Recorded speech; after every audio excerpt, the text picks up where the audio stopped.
മീഖായേൽ കടന്നു വന്നിട്ട് പാർസി പ്രഭുവിനെ മാറ്റി നിർത്തിയിട്ട് അവിടെ നിന്നുകൊണ്ട് അവനെ ഒതുക്കി നിർത്തി ഗബ്രിയേലിനെ ദാനിയേലിന്റെ അടുക്കിലേക്ക് വിട്ടു. ദാനിയേൽ വന്നപ്പോഴാ പറഞ്ഞത്, നിന്റെ ഉപവാസത്തിന്റെ ആരംഭത്തിൽ, പ്രാർത്ഥനയുടെ ആരംഭത്തിൽ തന്നെ മറുപടി വന്നതാ, ഞാൻ അവിടെ നിന്ന് പോന്നതാ. പക്ഷെ 21 ദിവസം ഈ പാർസി രാജ്യത്തിന്റെ, ഈ പേർഷ്യയുടെ അന്ധകാര അധിപതിയായിരിക്കുന്ന അവൻ എന്നെ തടഞ്ഞു വെച്ചു. സഹായത്തിന് മീഖായേൽ വന്നു. അവൻ അവിടെ നിൽക്കുകയാ. അവനെ തടഞ്ഞുകൊണ്ട്, നിന്നോട് അറിയിക്കേണ്ട കാര്യം ഇതാ, കേട്ടുകൊള്ളുക, ഞാൻ വേഗം പോകട്ടെ, ഇനി എന്നെയും കൊണ്ട് അവൻ അങ്ങോട്ട് പോകത്തുള്ളൂ എന്ന് പറഞ്ഞിട്ടില്ലേ? അതുകൊണ്ട് പ്രിയമുള്ളവരെ, യേശുവിന്റെ സ്വർഗ്ഗാരോഹണം പറയാൻ ഈ ശക്തികൾ തുടങ്ങിയതാ. പക്ഷേ ഇനിയും അത് സംഭവിക്കാൻ പോവുകയാ. അതുകൊണ്ടാണ് മീഖായേലിന്റെ ശബ്ദം പുറപ്പെടുന്നത്. ദൈവത്തിന്റെ കാഹളം പഴയ നിയമം വായിക്കുമ്പോൾ, സമാഗമന കൂടാരത്തിലുള്ളതായിരിക്കുന്ന ബന്ധത്തിൽ നാം വായിക്കുമ്പോൾ, അതേ ഇസ്രായേൽ പാളയത്തിൽ നിന്ന് പുറപ്പെടണമെങ്കിൽ കാഹളം ധരിക്കണമായിരുന്നു. മറ്റൊരു തരത്തിൽ കാഹളം ധരിക്കുമ്പോൾ അവർ തിരിച്ച് പാളയത്തിനകത്ത് വരണമായിരുന്നു.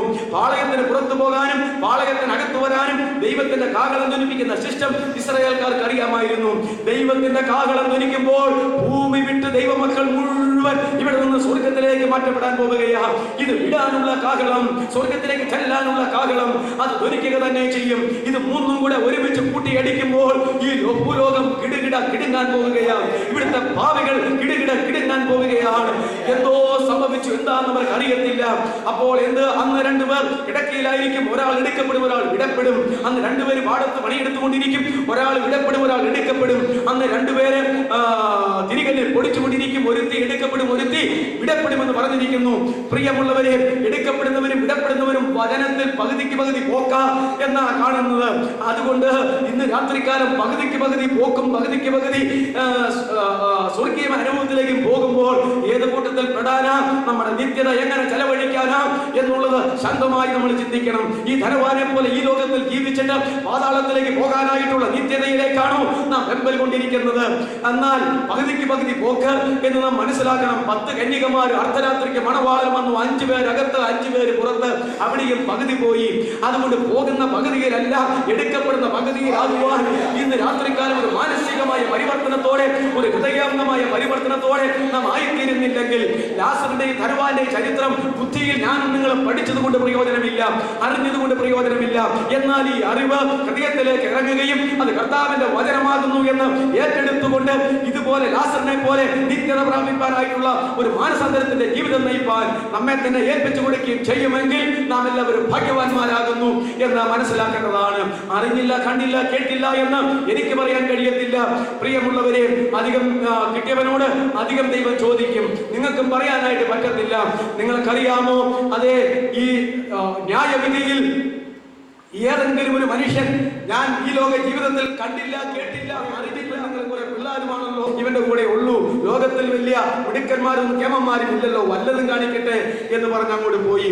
ആകയാൽ നമുക്കറിയാം പ്രിയമുള്ളവരെ, പണിയിൽ നിന്ന് തുലാങ്ങളും ഉത്തരങ്ങളും അന്ന് ശബ്ദിക്കുമെന്ന് പ്രവാചകൻ വിളിച്ചു പറയുകയാണ്. സങ്കീർത്തനം 50:4 ആണല്ലോ, അവൻ തന്റെ ജനത്തെ ന്യായം വിധിക്കേണ്ടതിന് മേലിൽ നിന്ന് ആകാശത്തെയും താഴെ നിന്ന് ഭൂമിയെയും വിളിക്കുന്നു.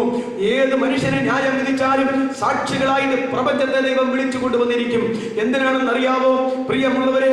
നിങ്ങൾ ആരെങ്കിലും മറുതലിച്ചാൽ എന്റെ ശബ്ദം നിങ്ങൾക്കെതിരെ അന്ന് വിളിച്ചു വരുത്തും. ഞാൻ മറുതലിച്ചാൽ എന്റെ തന്നെ ശബ്ദം എന്നോട് തന്നെ സംസാരിപ്പാൻ ദൈവം വിളിച്ചു വരുത്തും. നിങ്ങൾക്കറിയാമോ, ശാസ്ത്രവിപ്രകാരം മുന്നോട്ട് പോകുന്നുവെങ്കിൽ 2000 കൊല്ലങ്ങൾക്ക് മുമ്പ് 3.5 വർഷക്കാലം പാലസ്തീനിൽ നമ്മുടെ കർത്താവ് പ്രസംഗിച്ച പ്രസംഗം മുഴുവൻ ഇനി ടേപ്പിലൂടെ അല്ല, ഈ ഉപകരണത്തിലൂടെ ഇനി നമുക്ക് കേൾക്കാനായിട്ട് കഴിയും. അങ്ങനെയുള്ളതെല്ലാം പിടിച്ചെടുക്കാനായിട്ട് വെമ്പൽ കൊണ്ടിരിക്കുകയാണ്. കഴിഞ്ഞ കാലങ്ങളിൽ ഞാൻ സുവിശേഷ പ്രസംഗം നടത്തിക്കൊണ്ടിരുന്ന കാലഘട്ടങ്ങളിൽ ടേപ്പിൽ പിടിക്കുമായിരുന്നു. അന്നത്തെ ടേപ്പ് എന്ന് പറയുന്നത് വേറൊരു തരമായിരുന്നു. ടേപ്പിൽ പിടിക്കുമായിരുന്നു. അത് കൊണ്ടിട്ട് കേൾക്കുമ്പോൾ എന്റെ തന്നെ ശബ്ദം പക്ഷെ കാണാൻ മേല. ഇപ്പോൾ കാണാനും കേൾക്കാവുന്നതുമുള്ള തരത്തിൽ ഉള്ള ആധുനിക സംവിധാനങ്ങൾ എല്ലാം ഉണ്ട്. അതുകൊണ്ട് ഈ പ്രപഞ്ചം ദൈവത്തിന്റെ വലിയ ഫോട്ടോ എന്താ പറയുന്നത്, സ്റ്റുഡിയോ ആണ്, വലിയ ക്യാമറ ആണ്, വലിയ കമ്പ്യൂട്ടർ ആണ്, വലിയ TV ആണ്. ഇതൊക്കെ നിങ്ങൾ മനസ്സിലാക്കേണ്ടതാണ്. എന്തെല്ലാം കാര്യങ്ങൾ കാണാനായിട്ട് കഴിയും. പ്രിയമുള്ളവരെ, നമ്മുടെ വീട്ടിൽ വളർത്തുന്ന വളർത്തു മൃഗങ്ങൾ, പക്ഷികൾ, തത്തമ്മ വളർത്താറുണ്ട്, കാർഗാന മാടത്തെ വളർത്താറുണ്ട്, പൂച്ചയെ വളർത്താറുണ്ട്, പട്ടിയെ വളർത്താറുണ്ട്, ആടുമാടുകളെ വളർത്താറുണ്ട്. പക്ഷെ ഇതിന് ആത്മാവില്ലാത്തതിനാൽ, ഇത് മനുഷ്യൻ സംസാരിക്കുന്നത് പോലെ സംസാരിക്കാത്തതിനാൽ നമ്മൾ അത്ര ഗവനിക്കുന്നില്ല. എന്നാൽ ഈ തത്തമ്മയെ എങ്ങനെയാ ഇതൊക്കെ പഠിപ്പിച്ചത്? ഹല്ലേലൂയ എന്ന് പറയുവാനും, പ്രൈസ് ദി ലോർഡ് എന്ന് പറയാനും, തത്തമ്മ പൂച്ച പൂച്ച എന്ന് പറയാനും ഒക്കെ എങ്ങനെ പഠിപ്പിച്ചു? ഈയിടെ എവിടെയോ ചെന്നപ്പോൾ അതിങ്ങനെ പറയുന്ന പോലെ കേട്ടു. പ്രിയമുള്ളവരെ, അത് മനുഷ്യൻ പഠിപ്പിച്ചതല്ലേ. എന്നാൽ ന്യായവിധിയിൽ ഈ വളർത്തു മൃഗങ്ങൾക്ക് ജീവൻ കൊടുത്തുകൊണ്ട് നമ്മൾ മുഴങ്ങിക്കേണ്ട ശബ്ദങ്ങൾ മുഴുവൻ മനുഷ്യൻ പറയുന്ന ഏത് നിസ്സാര വാക്കിനും ന്യായവിധിയിൽ കണക്ക് കൊടുക്കേണ്ടി വരും എന്ന് കർത്താവിന്റെ വചനം നിറവേറത്തക്കവണ്ണം ഭയങ്കരമായ ഒരു ന്യായവിധിയുണ്ട്. അത് നമ്മൾ ആദ്യം ചിന്തിച്ചു. ഒരിക്കൽ മരണം, മറ്റൊരിക്കൽ ന്യായവിധി, ഒരിക്കൽ ജനനം, ഒരിക്കൽ മരണം, മറ്റൊരിക്കൽ ന്യായവിധി എന്ന് നമ്മൾ ചിന്തിച്ചിട്ടുണ്ട്.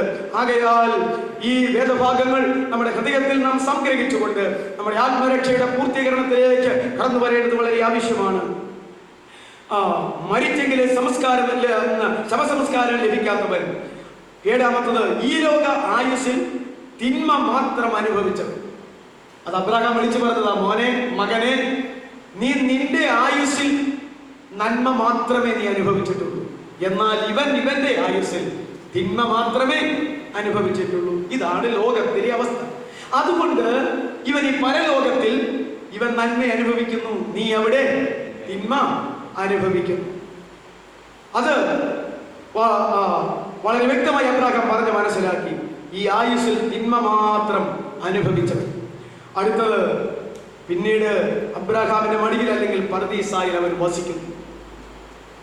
പർദീസായിൽ അവൻ ആശ്വാസം അനുഭവിക്കുന്നു. അതൊക്കെ അവനെ സംബന്ധിച്ച് പറഞ്ഞിരിക്കുന്നതല്ലേ. അവൻ അബ്രഹാമിന്റെ മടിയിൽ വസിക്കുന്നു, നിങ്ങളുടെ പർദീസായിൽ. ഇവനിവിടെ നന്മ അനുഭവിക്കുന്നു, ആശ്വസിക്കുന്നു എന്നാ പറഞ്ഞത്. അവൻ ആശ്വാസം അനുഭവിക്കുന്നു. മരിക്കുന്നതിന് മുമ്പ് തൻ്റെ അടുക്കൽ വന്ന ദൈവദാസന്മാരിലൂടെ ദൈവത്തിന്റെ വചനം കേട്ട് മാനസാന്തരപ്പെട്ട് ദൈവത്തിന് വേണ്ടി ജീവിതം സമർപ്പിച്ചതാണ് ലാസറിന്റെ ജീവിതത്തിലെ ഈ ചേഞ്ച്. അതവൻ ചെയ്തു. മറ്റവൻ ചെയ്യാതിരുന്ന ആ കാര്യം ഇവൻ ചെയ്തു. അത് ചെയ്യാൻ ഈ പറയുന്ന അവസ്ഥകളൊന്നും ലാസറിന് തടസ്സമല്ല. അവന് ജീവനുണ്ട്, ദേഹം ദേഹി ആത്മാവുണ്ട്. ദേഹം പോയി എങ്കിലും ദേഹിയും ആത്മാവും ഉണ്ട്. ശരീരത്തിന്റെ കുറെ ഭാഗങ്ങളൊക്കെ കാണുന്നു. അപ്പോഴും അവന് സുബോധമുണ്ടായിരുന്നു. അവൻ അത് കേട്ട് ചെയ്തവനാണ്. ധനവാന്റെ ഭാഷയിൽ തന്നെ 11ാമത്, അവൻ വിശ്വാസത്താലുള്ള മാനസാന്തരം ശരിക്കും പ്രാപിച്ചവനായി. വിശ്വാസത്താലുള്ള മാനസാന്തരം ശരിക്കും പ്രാപിച്ചവനായിരുന്നു. 11 വിധ അവസ്ഥകൾ ലാസറിന്റെ ജീവിതത്തിൽ നമുക്ക് കാണുവാനായിട്ട് കഴിയും. ഈ അവസ്ഥകൾ അവനെ സംബന്ധിച്ചിടത്തോളം വിലപ്പെട്ടു. മറ്റവന്റെ അവസ്ഥകൾ അവനെ സംബന്ധിച്ചിടത്തോളം ഒരിക്കലും വിലപ്പെട്ടതായിട്ട് സ്വർഗത്തിൽ അംഗീകരിക്കുവാൻ കഴിയുകയില്ല എന്ന് നമ്മൾ മനസ്സിലാക്കണം. അതുകൊണ്ട് എല്ലാവരും ധനികരാകണമെന്നുള്ള ഒരു ഉപദേശം ഇവിടെ ഇല്ല. എല്ലാവരും ദരിദ്രരാകണമെന്നുള്ള ഒരു ഉപദേശം ഇവിടെ ഇല്ല. ഒരാൾക്ക് ധനം ദൈവം തരുന്നു എങ്കിൽ ആ തരുന്ന ദൈവം ആ ധനം എങ്ങനെ കൈകാര്യം ചെയ്യണം എന്നും കൂടെ അവന്റെ മനസാക്ഷിയുടെ പ്രമാണം കൊടുക്കും. ആ പ്രമാണം അനുസരിച്ച് മാത്രമല്ല, ഇപ്പോൾ ദൈവവചനത്തിന്റെ പ്രമാണം അനുസരിച്ച് അവൻ കൈകാര്യം ചെയ്യുന്നു എങ്കിൽ ആ ധനം അവന്റെ ഈ ലോകത്തിലും അവൻ അനുഗ്രഹമായിരിക്കും, പരലോകത്തിലും അവൻ അനുഗ്രഹമായിരിക്കും. അതാണ് അതിന്റെ വസ്തുത.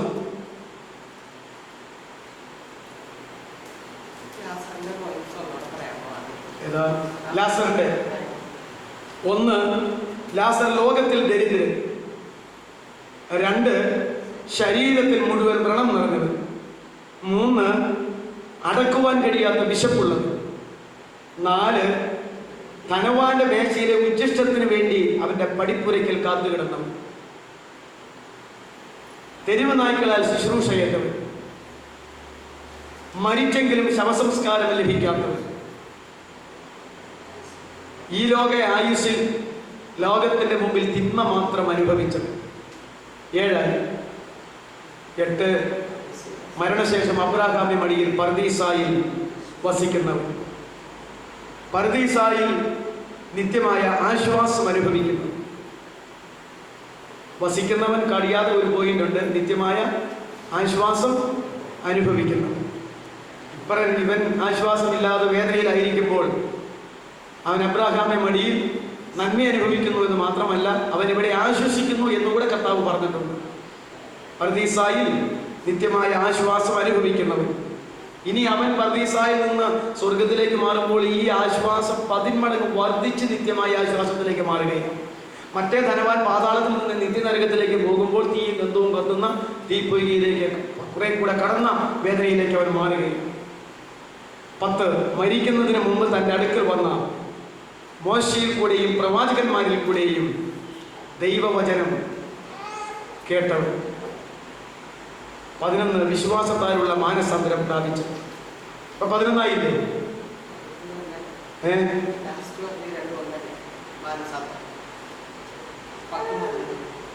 മരിക്കുന്നതിന് മുമ്പ് തൻ്റെ അടുക്കൽ വന്ന ദൈവദാസന്മാരെ സ്വീകരിച്ച് അവരുടെ വചനം കേട്ടുകൊണ്ടിരുന്നവൻ. ഒരിക്കൽ മാത്രമല്ല, ഈ ധനവാന്റെ വീട്ടിൽ വരുമ്പോൾ ഇവനെ സന്ദർശിക്കുമായിരുന്നല്ലോ. ഒരിക്കൽ ഇവൻ മാനസാന്തരപ്പെട്ടു. പക്ഷെ നിത്യമായി അവന് വചനം കേട്ടുകൊണ്ടിരുന്നവൻ.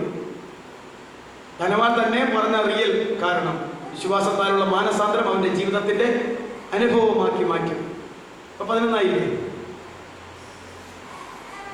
ഇനി നമ്മൾ ചിന്തിച്ച കാര്യങ്ങൾ തന്നെയാണ്. എൻ്റെ വാച്ചിൽ 7 മിനിറ്റ് ഉണ്ട് 8:30. ശരിയാണോ?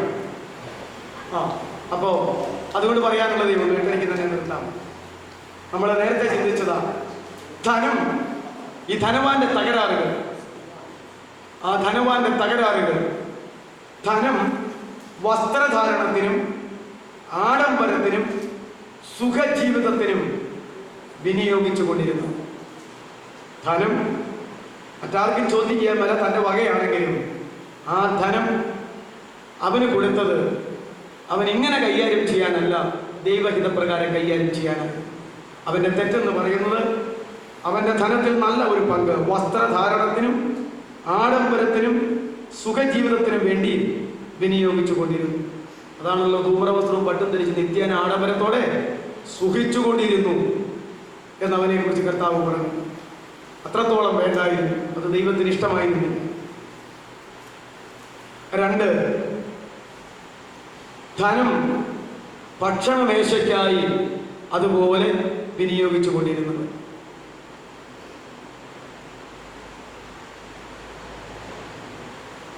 ഈ ഭക്ഷണമേശയ്ക്കായി വിനിയോഗിക്കാന്ന് പറഞ്ഞു കഴിഞ്ഞാൽ ഭക്ഷണത്തിന് ധനം ഉപയോഗിക്കാതെ പറ്റത്തില്ല. പക്ഷെ അങ്ങനല്ല, ഇവന്റെ പ്രതാപം അനുസരിച്ച് ആവശ്യമുണ്ടെങ്കിലും ഇല്ലെങ്കിലും എപ്പോഴും ഭക്ഷണമേശയിൽ അത് കാണിച്ചു കൊണ്ടിരുന്നവൻ. അപ്പോൾ ഇവന്റെ മേശയുടെ കീഴെ വീണ ഉച്ഛിഷ്ടം എന്ന് പറയുന്നത് നമ്മുടെയൊക്കെ വീട്ടില് വലിയ അതിഥികൾ വരുമ്പോൾ ഉണ്ടാക്കുന്ന സൂപ്പർ ഭക്ഷണത്തെക്കാൾ മെച്ചമായിരിക്കും, അല്ലേ? ഒരിക്കൽ ക്ഷണാൻകാരി സ്ത്രീയോട് പറഞ്ഞു, മക്കളുടെ അപ്പം എടുത്ത് നായ്ക്കുട്ടികൾക്ക് കൊടുക്കുമോ എന്ന് ചോദിച്ചു, അല്ലേ? ഉടനെ അവള് ബുദ്ധിയോടെ ഉത്തരം പറഞ്ഞു, യജമാനന്റെ മേശയിൽ നിന്ന് വീഴുന്ന ഉച്ഛിഷ്ടങ്ങൾ നായ്ക്കുഞ്ഞുങ്ങൾ തിന്നുന്നുണ്ടല്ലോ. അപ്പോ എനിക്ക് മേശയിൽ ഇരുത്തി തന്നെന്നില്ല, താഴെ വീഴുമ്പോൾ നായ്ക്കുഞ്ഞുങ്ങൾ വന്ന് തിന്നാൻ അനുവദിക്കുന്നില്ല, എന്നെ ഒരു പട്ടിയായി കണക്കാക്കിക്കൊണ്ട് താഴെ വീണ് നിങ്ങൾ തരാൻ വരെ ഇതിന്റെ ബാക്കിയല്ലേ അത് എന്നാ ചോദിച്ചത്. അതെങ്കിലും കർത്താവ് എന്നാ പറഞ്ഞേ, ഒക്കോ മകൾക്ക് സൗഖ്യം വന്നിരിക്കുന്നു എന്ന് പറഞ്ഞു. അതെന്താ അങ്ങനെ ചോദിച്ചത്? അങ്ങനെ പറയാൻ ഇടയായത് വേറൊരു കാരണമാണ്. ഞാനിവിടെ പണ്ട് എപ്പോഴും ഇവിടെ പറഞ്ഞിട്ടുണ്ട്. യോഹന്നാൻ സ്നാപകൻ പ്രസംഗിച്ചു തുടങ്ങിയ സുവിശേഷം ഇന്ന് പ്രസംഗിക്കുന്ന കൃപയുടെ സുവിശേഷമല്ല. സ്വർഗരാജ്യം സമീപിച്ചിരിക്കാൻ മാനസാന്തരപ്പെടുന്നു. അതിനുശേഷം കർത്താവ് പ്രസംഗിച്ചു തുടങ്ങിയ സുവിശേഷവും ഇന്നത്തെ സുവിശേഷമല്ല, ദൈവരാജ്യത്തിന്റെ സുവിശേഷമാണ്. 12 അപ്പോസ്തലന്മാരെ കൊണ്ട് ആദ്യം പ്രസംഗിപ്പിച്ചതും ഈ സ്വർഗരാജ്യത്തിന്റെ സുവിശേഷമാണ്. പിന്നെ 70 സുവിശേഷകരെ കൊണ്ട് പ്രസംഗിപ്പിച്ചതും ഈ ദൈവരാജ്യത്തിന്റെ സുവിശേഷമാണ്. ആ ദൈവരാജ്യത്തിന്റെ സുവിശേഷം എന്ന് പറഞ്ഞാൽ ഇതാ ദൈവപുത്രൻ രാജാവായി ലോകത്തിൽ വന്നിരിക്കുന്നു. യേശു യഹൂദന്മാരുടെ രാജാവായി പിറന്നവൻ, അതല്ലേ? വിദ്വാന്മാരെ ചെന്ന് ചോദിച്ചിട്ട്, കൊട്ടാരത്തിൽ ചെന്ന് ചോദിച്ചെങ്ങനെ യഹൂദന്മാരുടെ രാജാവായി പിറന്നവൻ എവിടെ? ഞങ്ങൾ അവന്റെ അത്ഭുത നക്ഷത്രം കിഴക്ക് കണ്ടിട്ട് നക്ഷത്രം കണ്ടിക്കൊണ്ട് വന്നതാ. അപ്പോ യഹൂദന്മാരുടെ രാജാവാണ് യേശു. അപ്പോ രാജ്യം സ്ഥാപിക്കാൻ യേശു കടന്നു വന്നിരിക്കുന്നു, ദൈവരാജ്യം സ്ഥാപിക്കുകയാണ്. ഈ ദൈവരാജ്യത്തിലേക്ക് യഹൂദന്മാരെല്ലാവരും മാനസാന്തരപ്പെട്ട് സ്നാനപ്പെട്ട് ഇങ്ങനെ കടന്നു പോരാനാ വന്നത്. അപ്പോൾ ഇത് ആർക്ക് വേണ്ടിയിട്ട് സ്ഥാപിക്കാനാ വന്നത്? യഹൂദന്മാർക്ക് വേണ്ടിയിട്ട് സ്ഥാപിക്കാനാ വന്നത്. അതുകൊണ്ടാണ് ഈ വേദഭാഗങ്ങളിലെല്ലാം പറയുമ്പോൾ ഇതാ സ്വർഗത്തിലെ ഭൂമി അല്ല, ഞാൻ നിങ്ങളെ അധികാരത്തോടെ അയക്കുന്നു, കുഷ്ഠരോഗികളെ ശുദ്ധരാക്കിച്ചു, മരിച്ചവരെ ഉയർപ്പിച്ചു, തളർവാദക്കാരെ എഴുന്നേൽപ്പിച്ചു, പോകുന്ന വഴി ദൈവരാജ്യം ഉദ്ഘോഷിച്ചു കൊള്ളുക, ശമരിയക്കാരുടെ പട്ടണത്തിൽ കടക്കാതെയും വിജാതീയരുടെ അടുക്കൽ പോകാതെയും ഇസ്രായേൽ കുലത്തിൽ നഷ്ടപ്പെട്ടു പോയ ആടുകളുടെ അടുക്കലേക്ക് തന്നെ ചെല്ലുവീൻ എന്ന് പറഞ്ഞു.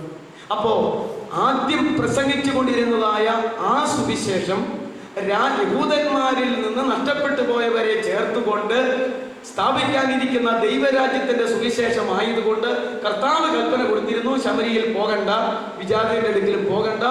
ഈ പോക്ക്, ഞാൻ ഈ പറയുന്ന ഈ പ്രസംഗവും ഈ ഹീലിംഗും എവിടെ നടത്തിയാൽ മതി? യഹൂദന്മാരുടെ ഇടയിൽ നടത്തിയാൽ മതി. ഇതിനിടയ്ക്ക് ഈ ക്നാൻകാരി കേട്ടറിഞ്ഞ് വന്ന് ചോദിച്ചത്, എൻ്റെ മകൾക്ക് ഭൂതബാധ കഠിനോപദ്രവമായി, അതുകൊണ്ട് ഒന്ന് സഹായിക്കണം. അപ്പോഴാ ആ മറ്റേ പശ്ചാത്തലത്തിൽ ചോദിച്ചത്.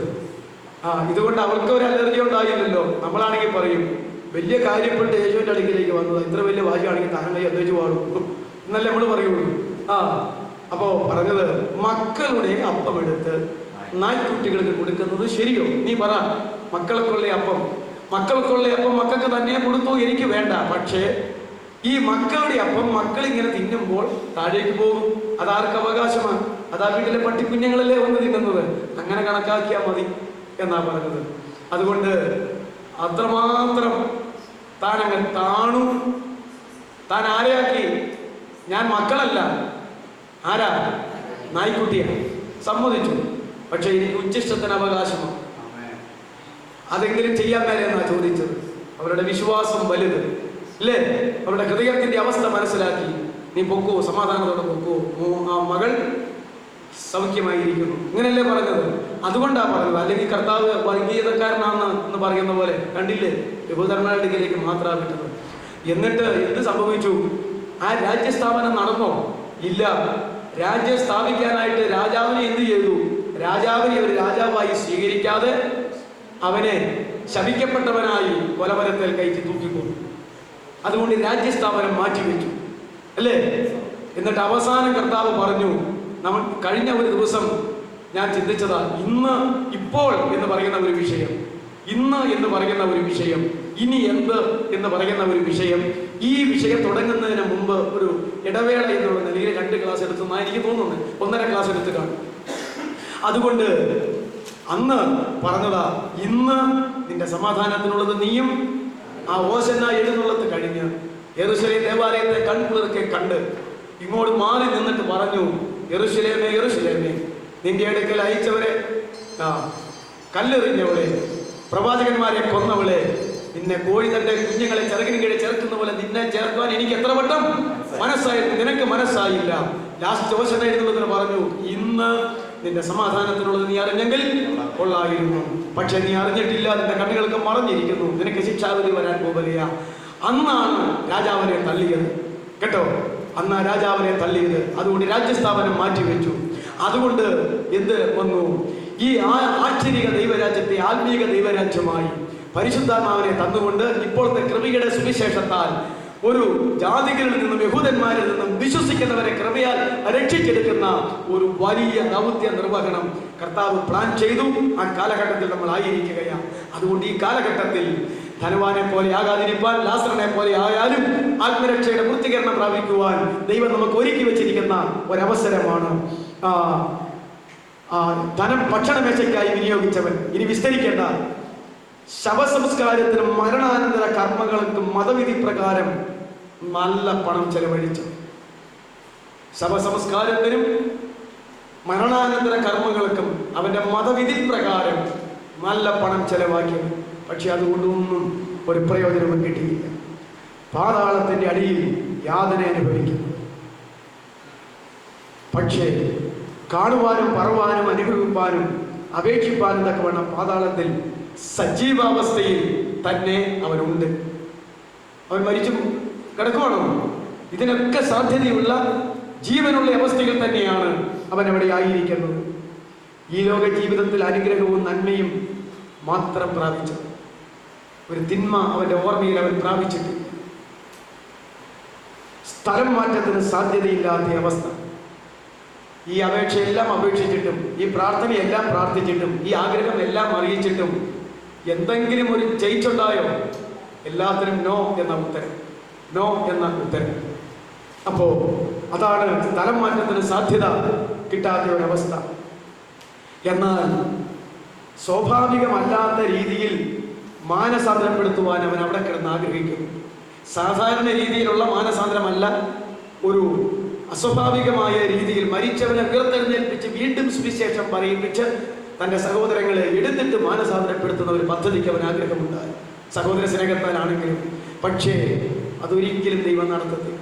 അതാത് കാലഘട്ടങ്ങളിൽ ദൈവത്തിൻ്റെ പ്രമാണത്തിന് വിധേയമായി അവനവൻ്റെ എന്താ പറയുന്നത് മട്ടും കെട്ടും മാറ്റിവെച്ചിട്ട് ദൈവത്തിനും ദൈവവചനത്തിനും താണു വീണ് തകർന്ന് നുറുങ്ങിയിരിക്കുന്ന ഹൃദയത്തോടെ അടുത്തു വന്നാൽ രക്ഷിക്കപ്പെടാവുന്ന ഒരവസ്ഥ. പാതാളത്തിൽ നിന്നുള്ള ഒരു ആഗ്രഹത്തിനും അനുകൂലമായ മറുപടി ഇല്ല, എന്നാൽ അസ്വസ്ഥതയും വേദനയും മാത്രം. ധനവാൻ മാനസാന്തരപ്പെടാത്തതിനാൽ മാത്രം പാതാളത്തിൽ അകപ്പെട്ടു എന്ന് അവന് ബോധ്യമായി.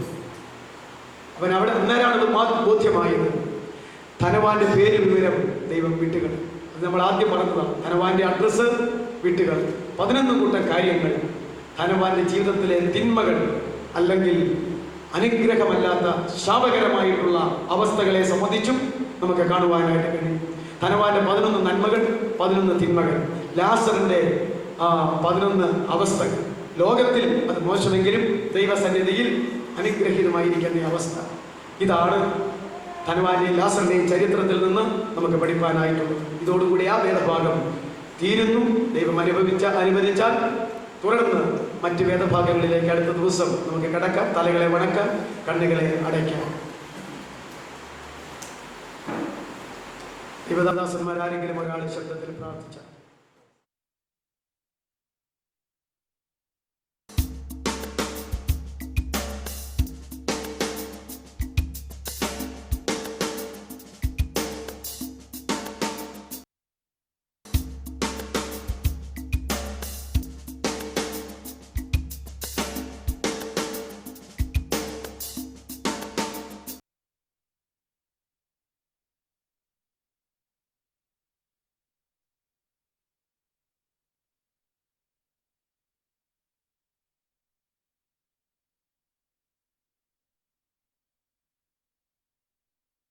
ദൈവത്തിന്റെ അതിപരിശുദ്ധമായ മഹത്വം ഉണ്ടാകട്ടെ.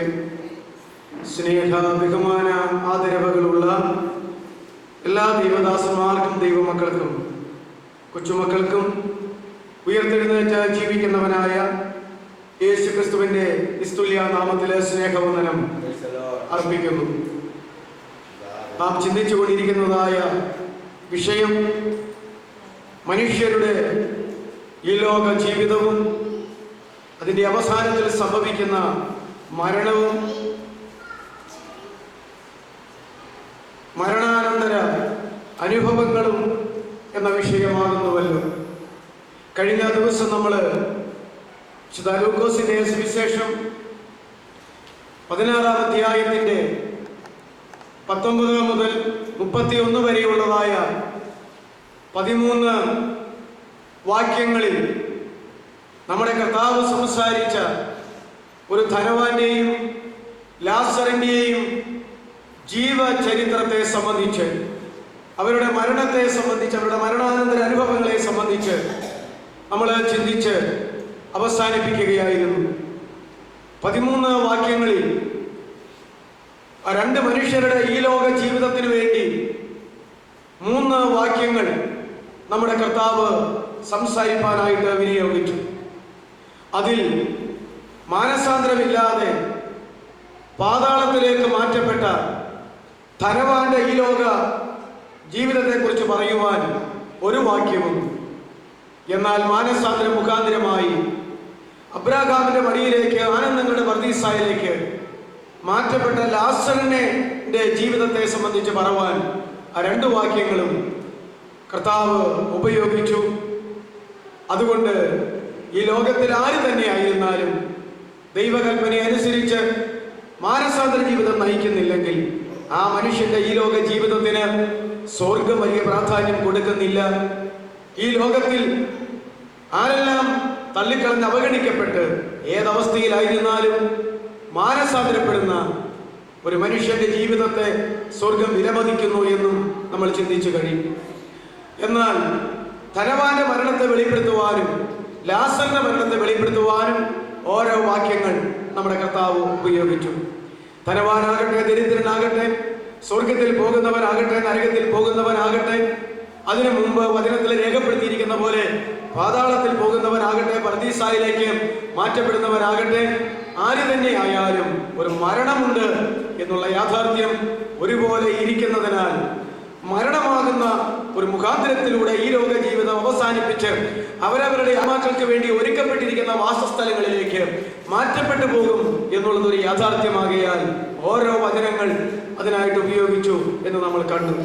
അങ്ങനെ 3, 2, 5 വാക്യങ്ങൾ വിട്ടാൽ മരണാനന്തര അനുഭവങ്ങളെ വെളിപ്പെടുത്തുവാൻ അവശേഷിക്കുന്ന 4 വാക്യങ്ങളിൽ ധനവാന്റെ അവസ്ഥകളെ കുറിച്ച് പരാമർശിക്കുവാൻ 4 വാക്യങ്ങളും അബ്രാഹാമെ മടിയിലായിരിക്കുന്ന ലാസറിന്റെ അവസ്ഥയെക്കുറിച്ച് വിവരിക്കുവാൻ അബ്രാഹാം സംസാരിച്ചത് രേഖപ്പെടുത്തിയിരിക്കുമ്പോൾ അതും 4 വാക്യങ്ങളാകുന്നു എന്ന് നമ്മൾ മനസ്സിലാക്കേണ്ടതാണ്. എന്നാൽ 4 വാക്യങ്ങൾ വീതമാണ് തിരിച്ചു തിരിക്കുന്നതെങ്കിലും അതിലടങ്ങിയിരിക്കുന്നതായ വിഷയങ്ങൾ ഏറ്റക്കുറച്ചിലുകൾ ഉണ്ട് എന്ന് നമ്മൾ മനസ്സിലാക്കേണ്ടതാണ്. അത് നമ്മൾ വായിച്ച് അവസാനിപ്പിച്ചു. അവസാനം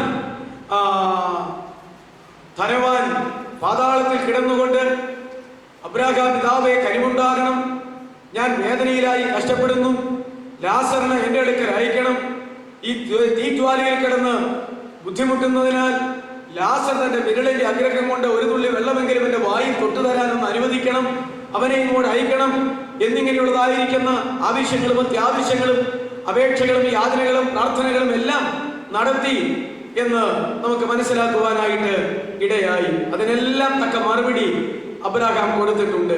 ഇവിടെ നിന്ന് അങ്ങോട്ട് വരുവാനും അവിടെ നിന്ന് ഇങ്ങോട്ട് വരുവാനും പാടില്ലാത്ത വണ്ണം നമുക്ക് തമ്മിൽ നീ കിടക്കുന്ന ഇടത്തിനും ഞങ്ങളായിരിക്കുന്ന ഈ സ്ഥലത്തിനും ഇടയ്ക്ക് തമ്മിൽ കടന്നുകൂടാതെ വണ്ണം ഒരു വലിയ പിളർപ്പ് ദൈവം ഉണ്ടാക്കി വച്ചിരിക്കുന്നു, ആയതിനാൽ അത് നടക്കത്തില്ല എന്ന് അബ്രാഹാം മറുപടി പറഞ്ഞു.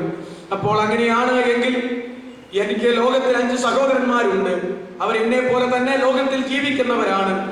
അതുകൊണ്ട് അവരും എപ്പോൾ എങ്ങനെ മരിക്കുമെന്ന് അറിയുന്നില്ല. മരിച്ചാൽ എന്നെ പോലെ തന്നെ ഈ യാതനാ സ്ഥലത്ത് വരുവാൻ എല്ലാവിധമായ സാധ്യതകളും ഉള്ളതിനാൽ അവര് ഇവിടെ വരാതിരിപ്പാൻ എന്റെ കാര്യം ഇനി ബുദ്ധിമുട്ടാണെങ്കിൽ ഈ ലാസറിനെ ഇങ്ങോട്ടും അങ്ങോട്ടും കടക്കുന്നതാണല്ലോ തടസ്സം.